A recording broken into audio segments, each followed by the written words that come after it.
What up, y'all? We got a new fight that was just announced. We got to look at their first face-off earlier this week. The fight is between Teofimo Lopez and Rolly Romero. Fight's taking place August 22nd, happening in Las Vegas. I believe it's going to be on DAZN.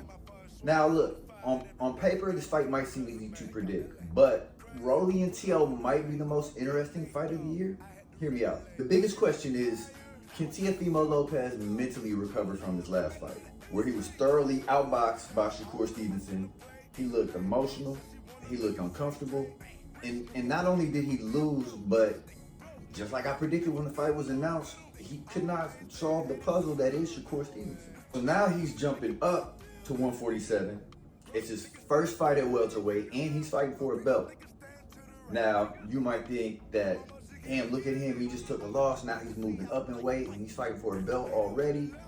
But sometimes moving up in weight isn't because the division is getting too small, but more about because you don't really want to deal with the monsters left behind, a la Keyshawn Davis, Tank Davis, Gary Antoine Russell Jr., Richardson Hitchens, and so on and so forth. Let me tell you why I think they took this fight. If I'm Teo's handlers and I'm looking at his last fight where he thoroughly got outboxed, do I want to stay at 140 and campaign with all these heavy hitters? Or can I go right next door to the next division up at 147 where they have a belt holder, a title holder, and Rolly Romero, who, you know, let's call it what it is. He's not really respected a lot in the boxing world. So if I'm his handlers, I'm thinking, let's go up to 147. We can challenge Rolly for a belt. We'll look great doing it because styles make fights.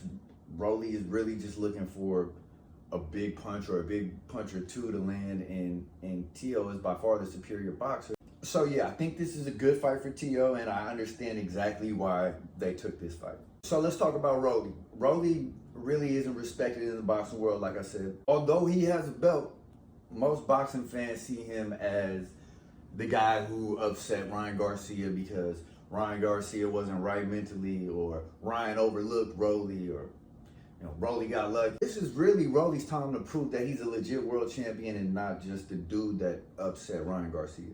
In order for Teo to win this fight, he can't be emotional, right? He's got to stay patient.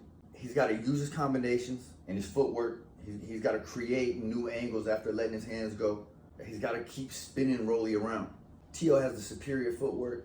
He's got to land those combinations on Rolly, change the angle, turn him, do the same thing, get in and out. Teo has a lot of bounce that he likes to use, and he's going to have to implement that a lot into this fight. Make Rolly move, make Rolly uncomfortable. Rolly's more of a flat-footed guy that's looking for big shots. So use that to your advantage. Now, in order for Rolly to win this fight, he don't have to make it ugly. He'll have to smother Teofimo. And when he can, he's gonna have to force exchanges where his power matters more than technique, because that's his style, big puncher.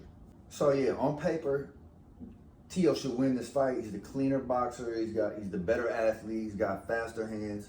Overall, he's got a higher ceiling. But if he lets Rolly drag him into like a rough, emotional fight, it could be a lot closer than people think. But now I want to hear from y'all. Is Rolly a real world champion? Or is Teo about to become a 3-division champion? You know what to do. Drop your predictions down below.